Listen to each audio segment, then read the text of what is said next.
See, if you wake up every day and you say you're not a morning person, you're doing a serious disservice to yourself, because your attitude determines your altitude. A lot of your mornings start off bad because you've taken claim that you're not a morning person. Why would you not be a morning person when the whole goal is to wake up every morning? You got to be in the life-changing business. People have got to look at you like a light. Something should be in you that shows other people that there's hope. You don't know this about yourself, but you're gonna be that person one day. And you gotta start preparing for what you wanna be. At least let God know you're glad you're alive. If you don't let nobody else, you don't know it, but you're gonna be a light one day. And people gonna look to you for that light. I believe in winning the battle against yourself, because there's a lot of things you can control. When you wake up and talk about making your bed, make your bed, make sure your house is clean, make sure you get your breakfast, make sure you shower, shave, whatever you're doing, control that. Don't hit the snooze button. All these things are very important. That's been told a lot of times. Why don't you hit the snooze button? Because you wake up already failing. You're already behind the power curve. So what happens when you hit the snooze button? You may not make your bed. You may not pick the right clothes out in no time. So that's the mindset that I think it's important to bring with you every day you go, everywhere you go in life. Time is the inexplicable raw material of everything. With it, all is possible. Without it, nothing. The supply of time is truly a daily miracle, an affair genuinely astonishing when one examines it. You wake up in the morning and lo, your purse is magically filled with 24 hours of the unmanufactured tissue of the universe of your life. It is yours. It is the most precious of possessions. No one can take it from you. It is unstealable. And no one receives either more or less than you receive. In the realm of time, there is no aristocracy of wealth and no aristocracy of intellect. Genius is never rewarded by even an extra hour a day. And there is no punishment. Waste your infinitely previous commodity as much as you will, and the supply will never be withheld from you. You cannot waste tomorrow. It is kept for you. You cannot waste the next hour. It is kept for you. I have said the affair was a genuine miracle. Is it not? You have to live on this 24 hours of daily time. Out of it, you have to spend health, pleasure, money, content, respect, and the evolution of your immortal soul. Its right use, its most effective use, is a matter of the highest urgency and of the most thrilling actuality. All depends on that. Your happiness, the elusive prize that you are all clutching for, my friends, depends on that. How do you have time for anything? How do you have time to dink around on Facebook? How do you have time to watch hours and hours of TV? How do you have time to do anything? It's simply because that's where you put the priority. So don't tell yourself you don't have time. Just say it's not important. And maybe it isn't, and that's okay. But if it is, make the time to get it done. If you do what is easy, your life will be hard. Complain, point at your circumstances, give up your power, blame the government. If you do what is easy, your life will be hard. But if you do what is hard, your life will be easy. It's hard to make a radical change in your behavior. It's hard to take ownership. It's hard to swallow the bitter pill that wherever you find yourself, at some point in time, you made an appointment to be there. That's hard. Remember how you had a job interview for a job? We've had several of them in our lives. What did you do the night before that job, weeks before the job interview? You knew you had it. You prepared you had a bowl out for your oatmeal, your cereal, whatever you had in the morning time. Your coffee cup was out. Your clothes were laid out. You studied, you rehearsed, you were ready. You brought your best self. You were going to war with yourself because you wanted that interviewer to see your best self. You won. You got the job. After a few months in that job, you look around. I got the job. Start to back off. The clothes aren't out. Hitting the snooze button. You don't get up on time anymore. You realize that you can still have this job and not be your best self. The interview you is gone. You have your job, but the interview you is gone. So winning the battle in the morning time is just that. is that you wake up in the morning time and you own all this stuff, because once you leave your house, the world then gets at you. And that's why I believe in not getting up in the morning time and checking your phone immediately. Everybody does that. They get up, the first thing they do is grab their phone, look at the phone. Maybe bad news on there. So how's your day start off? I don't go to the gym. You're caught up now on that phone. That's how your day starts. You lost control. So once you win that battle in the morning time, then once you go out, now you've won. You go outside your house, you may lose your job, you may have a bad hit, but you won something. So you go on into battle having already won something. Having already won. So then, if you hit the snooze button, you go out, you just defeated already. You're behind the power curve. Now you've won something. You feel better about yourself. So now you're able to take these hits along the way. Well, we all know sleep is really good for you. In fact, I cheat myself because I could probably, if I could sleep a little longer, I would probably be better, because all medical science tells you that how important, 7-8 hours of sleep is for each person. What I want to say to you is, when you wake up. Don't sleep during the day. Don't get a little bit unconscious and let life pass you. Be intentional. Go for it. Be in the moment. Be alert. Be aware. Seize the time. We don't have much of it. I guess what I'm really saying is, when you're awake, stay awake. Then when you sleep, it's a little bit more legal.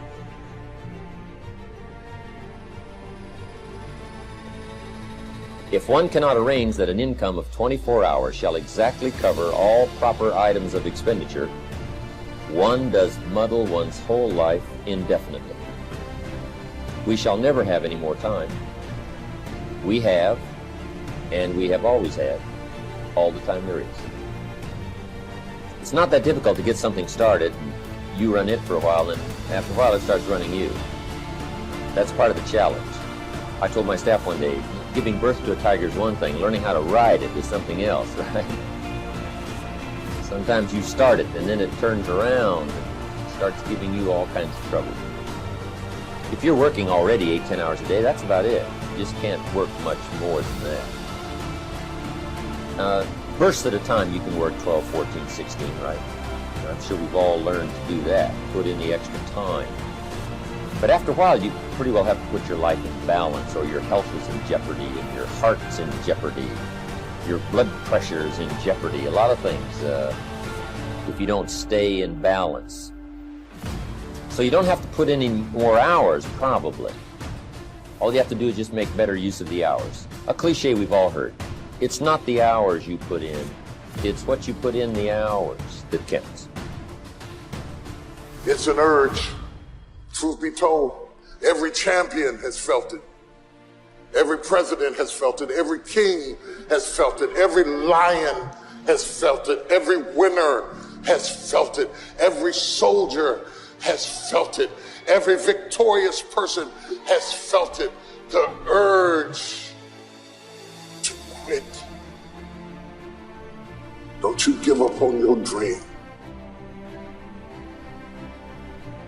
I don't care if you don't have the money, you don't have the help, and you don't have the family for it, and you don't have the background for it, and you don't have the friends for it. Don't you give up on your dream. Don't you do it. Don't you do it. Don't you do it. It may take you twice as long. You may have to take courses and classes. You might not read as fast. You might not move as quick. You might not have as much, but don't you quit. Don't you quit.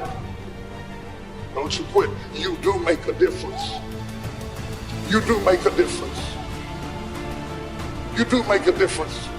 As weak as you are, as tired as you are, as many mistakes as you made, you do make a difference. There is something they would lose if you were not there. There was something that they would miss if you were not there. You do make a difference. You do make a difference. You do make a difference. Keep hopping. It's for people that are trying to hop their way back home.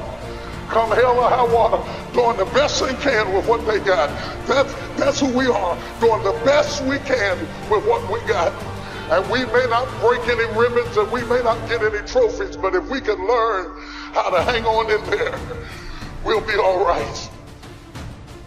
I will not lie to you, I feel like going on. But I have seen days I did not want to get out of bed, didn't want to put on clothes, and didn't even feel like brushing my teeth. I've seen days so dark that I just want to keep driving, and I didn't even care where I ended up or what you called me. They came, and they passed. And they came to pass. Kept the faith. I kept it. I lost a lot of stuff. I lost a lot of friends. I lost a lot of strength. I lost a lot of courage. I lost a lot of time. I lost a lot of money. But I kept down on my knees. I was still believing. Broke, I was believing. Lonely, I was believing. Betrayed, I was. If you lose a job, keep the faith. If you lose a spouse, keep the faith. If you bury your child, keep the faith. If you have to downsize, keep the faith. If you have to move in with your mama, keep the faith. If you're at your wit's end, keep the faith. If you have to catch the bus, keep the faith. If you have to dumb, keep the faith. If you get sick, keep the faith. If you lose your kidneys, keep the faith. If you got heart trouble, keep the faith. You might not get a new heart, but you gotta keep your faith.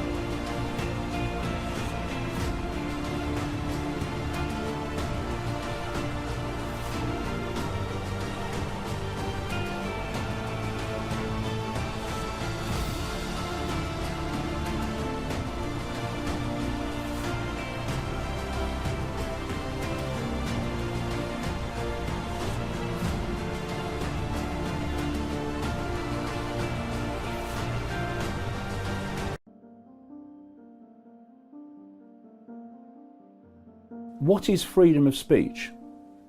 It's the freedom to speak. So I read a politician today saying, I agree with freedom of speech, but there are limits. Well, there's no freedom of speech then. Freedom of speech is the freedom to speak. If anyone's not allowed to speak, then it's not freedom of speech, it's freedom to conform to certain parameters of what are acceptable. And then what that's doing is giving power to some authority to decide what is acceptable and what is not acceptable. And as we see, and we're seeing it massively now, once you give that power to an authority, it then starts interpreting what can and cannot be said in a way that squeezes and squeezes and squeezes more and more of what cannot be said. This is what political correctness is about. What is political correctness? It's simply manipulating the target population to silence itself, so those in authority don't have to. It's ridiculous. Now, people say, well, you say that people can say anything. Well, yes, I do, and I'll tell you why. There are laws against incitement to racism, incitement to hatred, incitement to violence. There are laws against that. Are they laws you agree with? Yeah, and if people use their freedom of speech to incite those things, then there are laws to deal with that, and those laws should deal with it. What I'm saying is, once you start censoring freedom of speech at the point of delivery, or even more sinister, before the point of delivery, by banning people from the right to have access to the communication networks or speak in public, that is what the fascists do. What did fascists do in Nazi Germany? What does any tyranny do? It wants to silence those that are exposing the tyranny and have a different version of events to the tyranny. So what did the Nazis do? They burnt the books. They banned the meetings of people who were exposing the Nazis. And now in this inverted world, we have people who call themselves progressives, and they seem to have this extraordinary self-delusion that progressive mentality has something to do with being liberal, when it's not. It's the opposite of liberal. They are the ones that claim to be wanting people to be inclusive and to have diversity, Or maybe on their terms. when they're destroying diversity, and they have become the new tyranny. They have become the new Nazis. What I'm saying here is, if you look at what this progressive mentality is doing in silencing people and deciding in their arrogance what people can and cannot say and what opinion they can and cannot have, you look at what the Nazis did, you look at what the communist Soviet Union did in terms of freedom of speech, and you show me the difference between them. There is none. And it's this self-deluded arrogance which goes like this: I am right, therefore anyone who says something different must therefore be wrong, and by definition, because they are wrong and I am right, their freedom of speech to be wrong doesn't need to be taken into account. Well, first of all, if you don't have a purpose, let's say, it isn't that your life becomes neutral in a meaningless sense. It's that your life becomes characterized by unbearable suffering, because the baseline condition of life is something like unbearable suffering. And what you have to set against that is a noble and worthwhile purpose. And hopefully your determination of that purpose is buttressed to some degree by the wisdom of the past, because you can't conjure something like that up on your own. And if you provide people with nobility of purpose, then they can tolerate the suffering of existence without becoming entirely corrupted by it. And cultures that don't do that, it isn't even so much that they die, it's that cultures that don't do that are dead. They're done. They don't have a story anymore. They don't have a call to adventure. And then, well, then everyone suffers stupidly as a consequence. It's a very bad thing. So Churchill made the same observation that many of the great psychologists and philosophers made in the early part of the 20th century. So bring the story forward and propagate it and make it the most noble possible story. And then you motivate people to transcend themselves, which they need to do. So yes, he's exactly right in his diagnosis. People think of freedom as the ability to implement your whim. And freedom opens up that as a possibility. But sustainable freedom, that isn't what it's about at all. It's primarily about responsibility. It's about determining which load you're going to pick up and carry. That's the proper definition of appropriate freedom.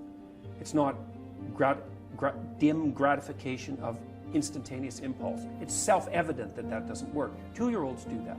And that's why they can't live in the world. They can't organize themselves across time. They can't sacrifice the moment for the future. And the more sophisticated you get, I suppose, in some sense, the more you're able to do that. And then your freedom becomes the freedom to choose the proper responsibility. And that's also not something that we've been good at communicating to young people. If we talk to them about responsibility, we generally do it in a finger-wagging sort of way. It's like, well, you're breaking the rules, you're a bad person. And well, that may be true because people break the rules and there's no shortage of badness in people. But the proper message for young people is to say, well, no, you don't understand. You want to take on responsibility. You want to take on the heaviest load that you can conceive of, that you might be able to move, because it gives your life nobility and purpose. And that offsets the tragedy. And not only psychologically, not only does it offset psychologically because you have a purpose and something to wake up for, right, and to face the difficulties of the day, but also because if you face the difficulties of the day properly, you actually ameliorate suffering, not only in the psychological sense, but because you make the world at least a less terrible place. And that's something, right? To move things away from hell is something, even if you're not, self-evidently moving forthrightly to heaven. To move things away from the worst they can be is, well, that's a noble goal in and of itself. See, people are always talking about freedom, but they're always thinking how to bind themselves to something or somebody. If you're really lost in your life, you're absolutely free, isn't it? Hello? No? Freedom is a territory which needs a lot of maturing and culturing to handle. Otherwise, people doing compulsive things, they're thinking they're free. These are compulsive things. Somebody is drinking, if you say, why don't you not drink today, you can do it tomorrow. Why don't I have the freedom to drink? No, it's compulsive. If you're calling your compulsiveness as freedom, it's very unfortunate. You lost all your freedom in compulsiveness. So freedom is that kind of a territory where you have to culture yourself, mature yourself to exist free. Everybody, I think at some point, we provide these opportunities for young people to come and just be by yourself. No compulsive talking, no phone, no drink, no nothing, simple. You eat what you want for nourishment and then simply be. Everybody must spend at least a little bit of time like this, because only then you understand how compulsive you are. Unfortunately, we are translating compulsiveness as some kind of a goal in our life or freedom in our life. No. See, if you want to get somewhere in your life, get somewhere does not mean be better than somebody, do this, earn this, that, no. As a life, your experience of life should become a fantastic experience. So right now, all the crazy things that people are doing in their life, why? They drink, sexuality, temple, this, meditation, whatever they're doing. Why are they doing? Because they want their experience of life to become pleasant. Yes or no? Somebody hits the bottle, somebody hits somebody else, and somebody does something else, but essentially looking for pleasantness. If your body becomes pleasant, we call this health. I'm talking yoga now to you, officially. If your body becomes pleasant, we call this health. If it becomes very pleasant, we call it pleasure. If your mind becomes pleasant, we call this peace. If it becomes very pleasant, we call it joy. If your emotions become pleasant, we call it love. If it becomes very pleasant, we call it compassion. If your very life energies become pleasant, we call this blissfulness. If it becomes very pleasant, we call it ecstasy.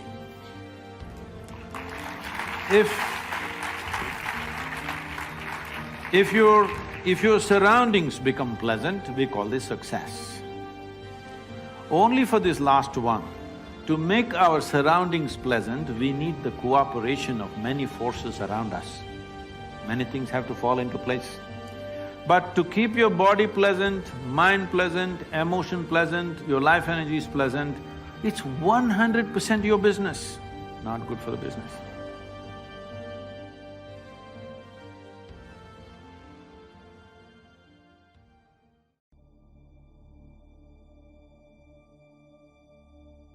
What you put in will produce the output, okay? So when you see a situation that's difficult and you see a situation that, other people don't want to do, you should maybe be the person who steps up to that and says, dude, I'm willing to do that because I'll learn this.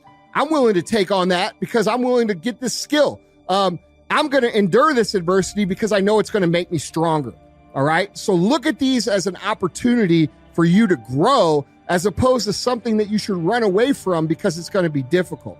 This is something that champions and successful people who are great at what they do and live great lives that bring other people up do automatically, okay? So that's the first thing. Embrace your adversity and look for opportunities to get better and grow. Now, the second thing I think is going to resonate with a lot of you guys. Dude, a lot of you guys, for lack of better terms, you got no swag, okay?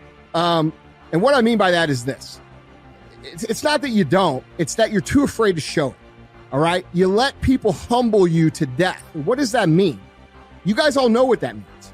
Think about the time that you said, to your best friend or your group of friends or your girlfriend or your boyfriend, and you said, what your real dream was. You got all this courage and you got vulnerable and you decided you were going to tell the truth about what it is you wanted to achieve, and then what happened? You got laughed at. And they said, oh, Andy, dude, come on, man.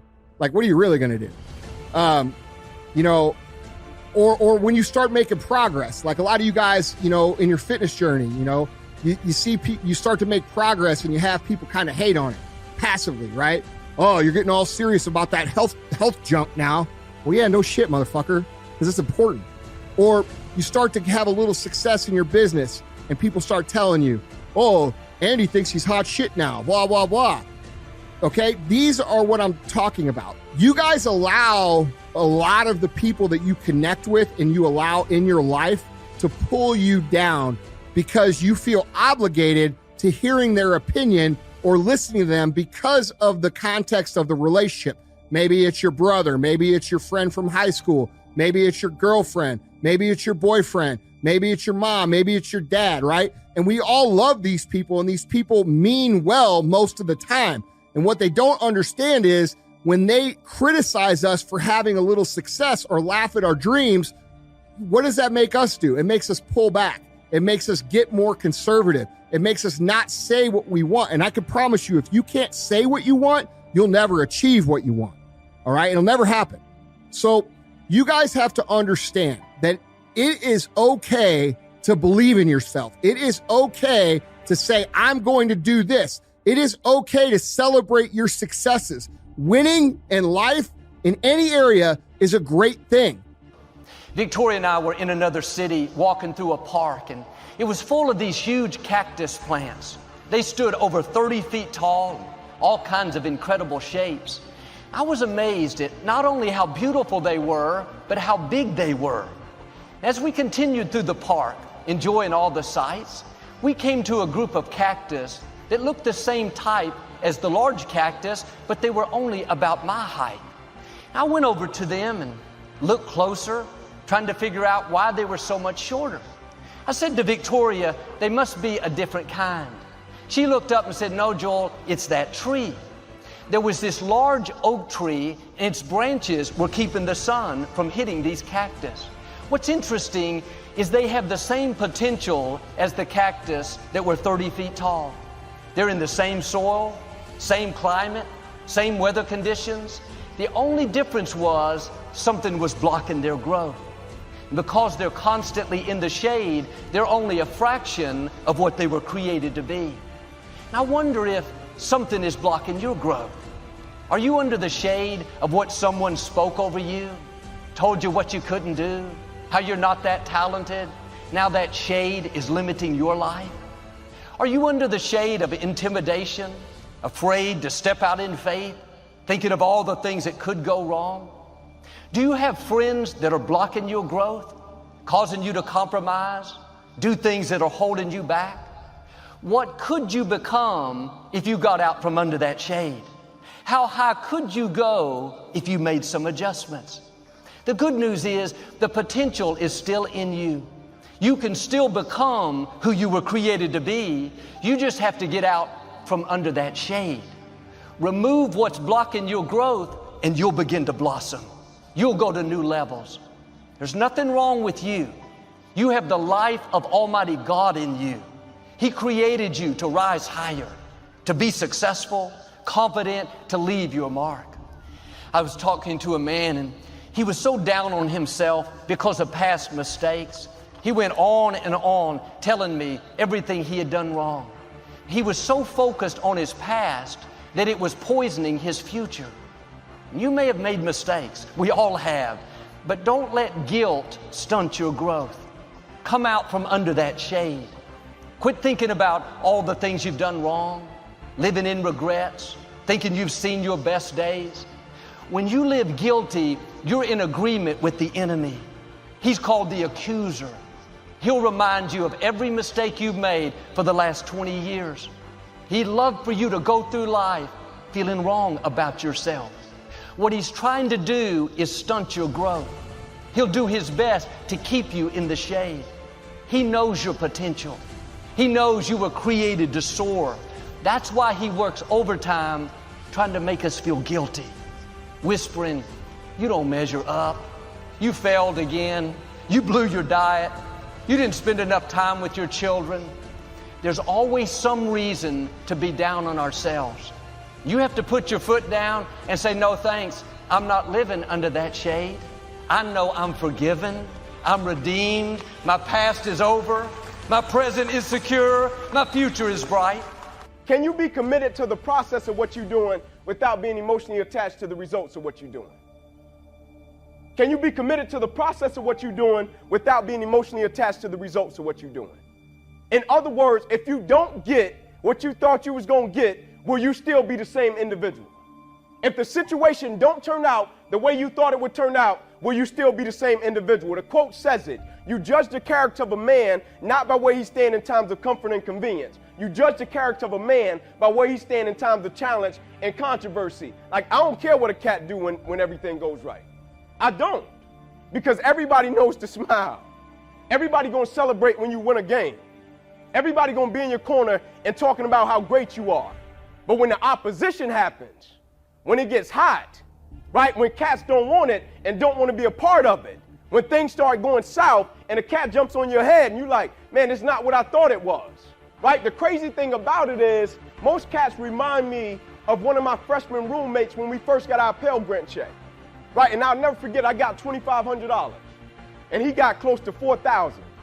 And when I looked at him, I said, man, I ain't never had this much money before. He's like, me neither. I said, man, I'm going to the bank. I'm about to open up me an account. I'm gonna put this in the bank. My man says to me, Ink, I'm gonna go to Foot Locker. I'm about to spend all this. I'm like, all right, cool, but come with me to the bank, man. You need to save a little bit of that. I said, you might not get that much again. He's like, that's the problem. I said, come with me to the bank. He come with me to the bank, open up an account. I put my money in the bank. He goes straight to the mall, exactly what he said he was gonna do. We walk in Foot Locker, let me get those J's, he's splurging. All right, we get to the counter, lady starts ringing it up. He gives her the card, she swipes the card didn't go through. He looked at me, I said, don't look at me, big spender. You the man. He said, ma'am, I know I got the money, football office gave it to me. Can you swipe it again? She swiped it again, card didn't go through. He looked at me, I said, don't look at me, big money tight grip, you the man. He said, ma'am, can you swipe it again? I know I got the money.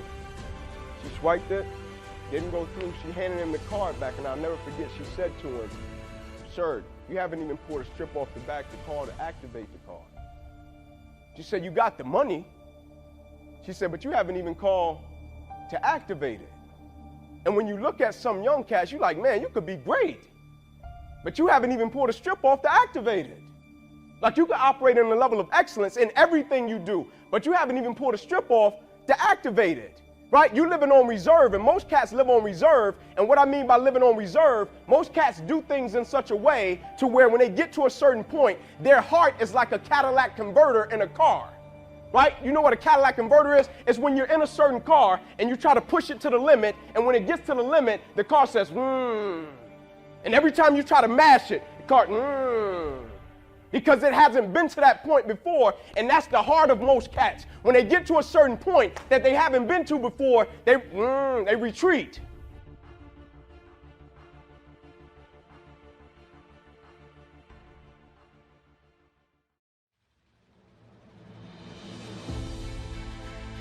Everybody hopes things will get better. Everybody hopes. Poor people hope. That ought to tell you something. It means the future does not get better by hope.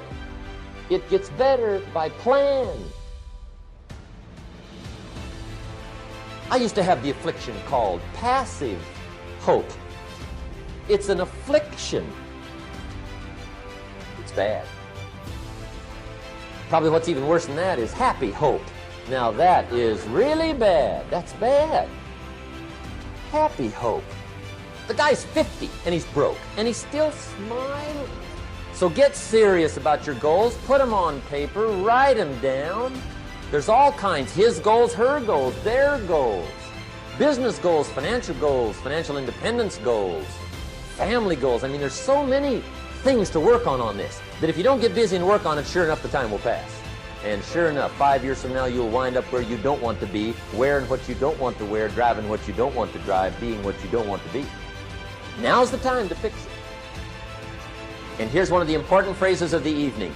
Your goals are affecting you, whatever they are. Your goals affect your handshake. Your goals affect your attitude, personality. Your goals affect the way you walk, the way you talk, the way you dress. All day long, we're being affected by our goals. Now, some people have goals, but they have such lousy goals. The effect is bad. I asked a guy one time, what are your goals for this month? The guy said, look, if I could just scrape up enough money to pay these lousy bills. That was his goal. I'm not saying it isn't a goal. It's a goal, but it's such a lousy goal, the effect is bad. You don't jump out of bed on Monday morning and say, oh boy, another chance to go out and scrape up the money to pay my lousy bills. See, you don't do that. Usually you say, oh, not another Monday. And some people have so given up on life, they have joined the thank God it's Friday club.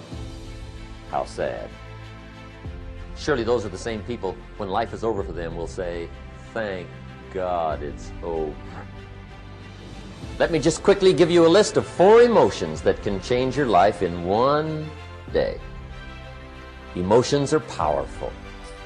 Sometimes it doesn't take much to alter your whole life direction. Number 1, disgust, powerful emotion.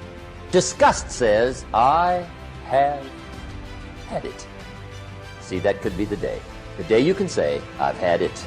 And whether you've had it with something small or something major, the day you can say, I've had it, may not be the day it ends, but the day it begins. That's what I said when that little Girl Scout left my door when I'm 25. I give her the big lie, she leaves, I say, I don't want to live like this anymore. I've had it with lying and being broke. Powerful day. The man's finally had it with mediocrity. He's had it with being a loser. He's finally had it with those awful sick feelings inside, knowing his wife is at the grocery store looking at 2 cans of beans, one marked 37 cents, one marked 39 cents. And the guy sick inside knows his wife's going to buy the 37-cent can, and she doesn't even like the brand. Do you know why she's going to buy the 37-cent can? To save 2 cents. The guy sick inside finally says, I've had it. Being on my knees in the dust looking for pennies? We're not living like this anymore. Could be the day to turn your life around. The day you can say, I've had it. He walks into his closet and rips everything in it to shreds and says, I've worn this embarrassing stuff for the last. And not only will I never wear it again, no one else will ever wear it again. Commit an act that says, I've had it. Powerful. Here's the next one, decision. And decision making is powerful. And it's emotional. That's those knots in the pit of your stomach, right? Waking up in the middle of the night in a cold sweat, trying to decide.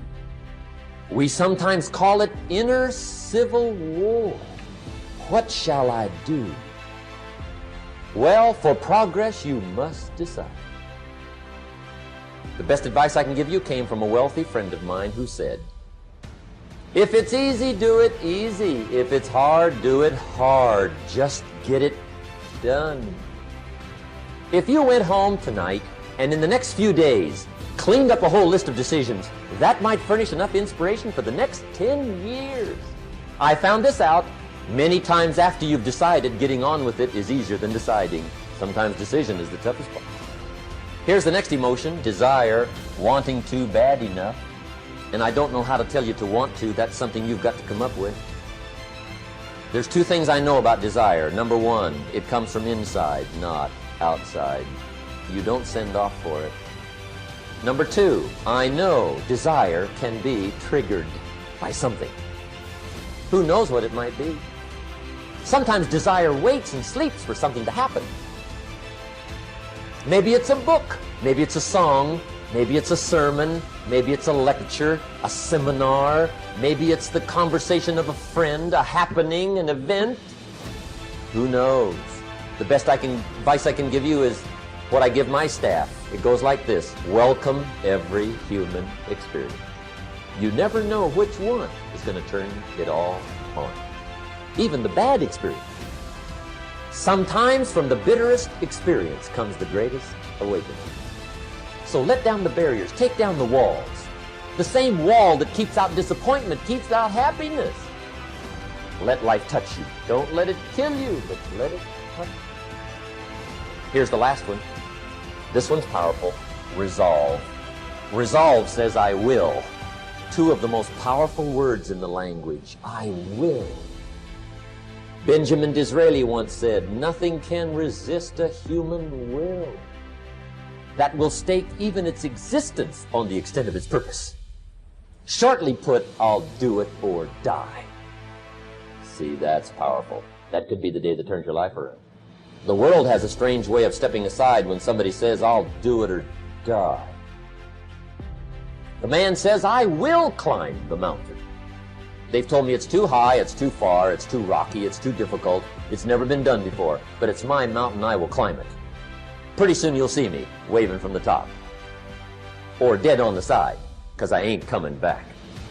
The best definition I ever got from the word resolve came from a little junior high girl in Foster City, California, up north. I'm talking to the junior high kids one day. I love to ask kids definitions. They come up with beauty. I got to the word resolve and I asked, who can tell me what resolve means? And I got several hands, and they were all pretty good, but the last one was the best. Little girl, about 3 rows back, held up her hand. She said, Mr. Rohn, I think I know what resolve means. I said, darling, what do you think it means? She said, I think it means promising yourself you will never give up. I said, that's it. Webster, stand aside. That is the definition. Promise yourself you will never give up. I asked the kids, how long should a baby try to learn how to walk? How long? How long would you give your average baby before you shut him off? How long?